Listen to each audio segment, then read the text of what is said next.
مفتی طارق مسعود کے بیانات کے لیے طارق مسعود آفیشیل کو سبسکرائب کریں۔ طارق مسعود آفیشیل۔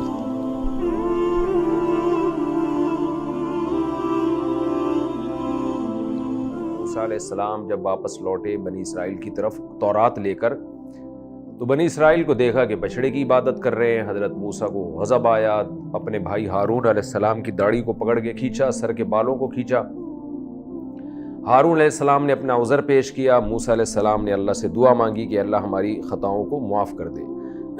اب قرآن کہہ رہا ہے کہ جن لوگوں نے اتخذوا العجل، بچڑے کو ٹھہرا لیا تھا، یعنی معبود ٹھہرا لیا تھا، سینالہم غضب من ربہم، ان قریب ان کے رب کی طرف سے ان پر اللہ کا غضب پہنچے گا، وذلۃ فی الحیات الدنیا، اور دنیا میں بھی ذلت، یعنی جنہوں نے شرک کیا ہم سزا دیے بغیر ان کو نہیں چھوڑیں گے، ان کو پکڑیں گے، دنیا میں بھی سزا اور آخرت میں بھی۔ کیوں؟ وَكَذَلِكَ نَجْزِي الْمُفْتَرِينَ، اسی طرح ہم جھوٹ گھڑنے والوں کو سزا دیا کرتے ہیں۔ یعنی شرک، جو لوگ بھی شرک کرتے ہیں وہ اللہ پہ جھوٹ گھڑتے ہیں نا، کہ اللہ گویا، کیونکہ وہ یہ کہا کرتے تھے کہ اللہ نے ان کو اختیارات دے رکھے ہیں، تو اللہ نے تو کسی کو کوئی اختیار نہیں دیا۔ لیکن آگے قرآن کہتا ہے کہ یہ سزا ان لوگوں کو ملے گی جو توبہ نہ کریں۔ وَالَّذِينَ عَمِلُوا السَّيِّئَاتِ، جن لوگوں نے برے اعمال کیے، ثُمَّ تَابُوا، لیکن اس کے بعد توبہ کر لی۔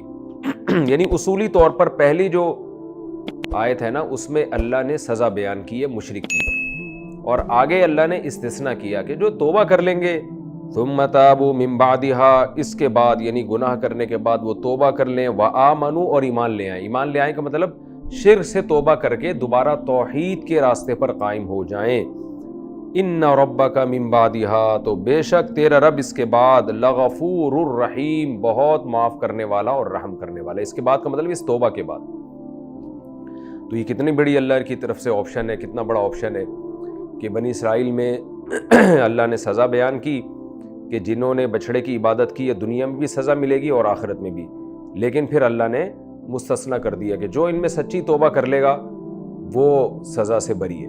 تو سامری جادوگر نے توبہ نہیں کی تھی، اور حضرت موسیٰ علیہ السلام نے اس کو پھر بد دعا دی۔ سورہ طٰہٰ میں آتا ہے ان لک فی الحیات ان تقول لا مساس۔ سامری جو تھا نا، جس نے یہ بچڑا بنایا تھا، اس کو توبہ کی توفیق نہیں ملی ہے۔ اب ایک وجہ یہ بھی ہو سکتی ہے کہ اس کا دل اتنا سخت ہو گیا ہو، ایک وجہ یہ بھی ہو سکتی ہے موسیٰ علیہ السلام نے اس کے لیے بد دعا کر دی تھی۔ جب سامری سے پوچھا نا حضرت موسیٰ علیہ السلام نے کہ یہ تو نے قال فما خطبک یا سامری، دیکھیں قوم نے جب بچڑے کی عبادت کی ہے تو وہ تو گڑ گڑانے لگی، اور حکم نازل ہوا کہ جنہوں نے بچڑے کی عبادت نہیں کی وہ قتل کر دیں ان لوگوں کو جنہوں نے عبادت کی ہے، تو بس اللہ توبہ قبول کر لے گا۔ یعنی آخرت میں اب سزا نہیں ملے گی، دنیا کی سزا تو ہوگی۔ اب وہ قتل کیا یا نہیں کیا، اس سے روایتیں خاموش ہیں۔ ہو سکتا ہے قتل کیا ہو سکتا ہے اللہ نے، جب بنی اسرائیل نے اپنے آپ کو قتل کے لیے تیار کر دیا تو اللہ نے معاف کر دیا۔ یہ بھی ممکن ہے کہ بھئی قتل بھی نہ کیا ہو۔ لیکن سامری کا جو معاملہ تھا، جو اس کا بانی تھا، جس نے بچڑا بنایا تھا، حضرت موسیٰ نے جب اس سے پوچھا ما خطبک یا سامری، تو نے یہ کیا ہے، یعنی سارے شرک پر ڈالنے والا تو ہے نا، تو اس نے کیا کہا، بصرت بما لم يبصروا به فقبضت قبضة من اثر الرسول فنبذتها وكذلك سولت لي نفسی۔ بھئی میرے دل میں ایک بات آئی تھی، اور جبریل کے گھوڑوں کی ٹاپ جہاں تھی وہاں سے میں نے مٹی لی اور یہ کیا اور یہ کیا، اور ایسے میں نے بنا دیا، میرے دل میں ایک بات آ گئی تھی۔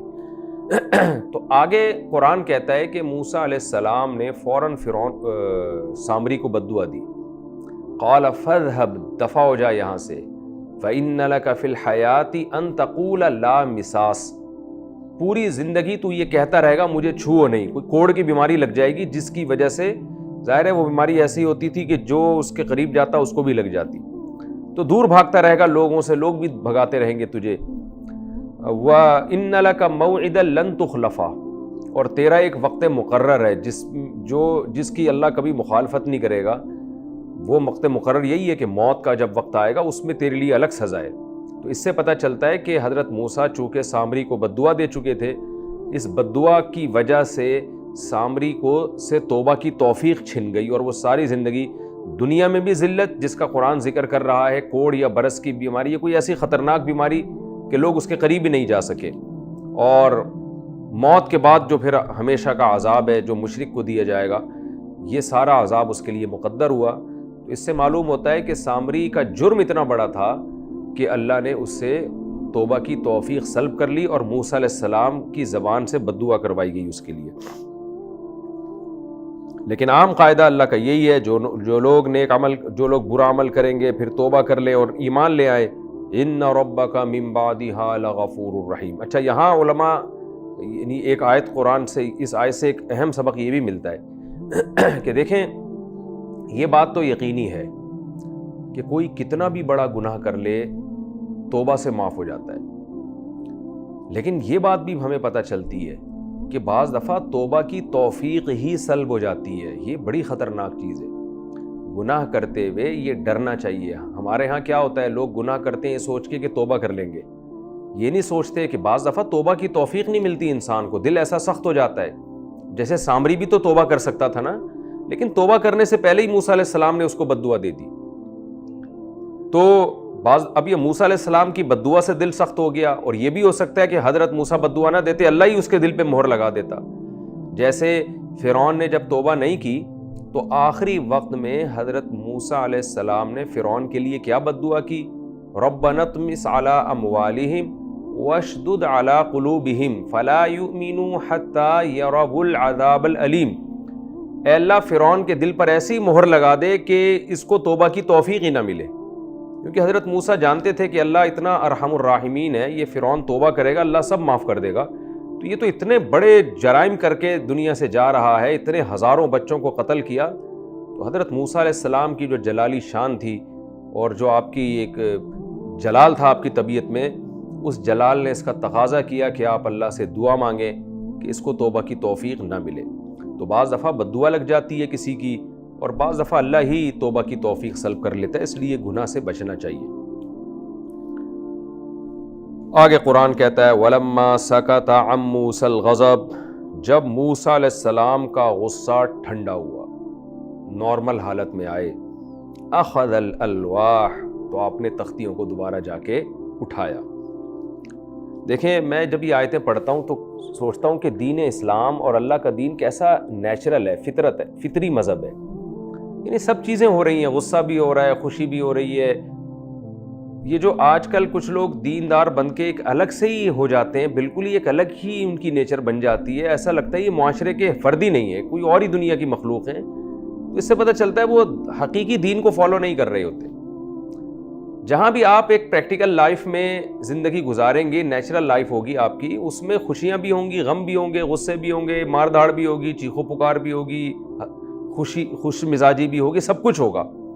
تو ہم تمام پیغمبروں کی سیرت میں ہمیں یہی چیز ملتی ہے۔ اب موسیٰ علیہ السلام دیکھیں واپس آئے ہیں، قوم الٹے کام کر رہی ہے، غضبناک ہو رہے ہیں، تختیاں ایک طرف رکھ رہے ہیں، اور پھر جب غصہ ٹھنڈا ہو رہا ہے تو آپ کو ندامت بھی ہوئی کہ بھئی میں نے کیا کیا، پھر جا کے تختیاں واپس اٹھا رہے ہیں۔ تو یہ سب چیزیں اس کی علامت ہے کہ یہ دنیا اسی چیز کا نام ہے۔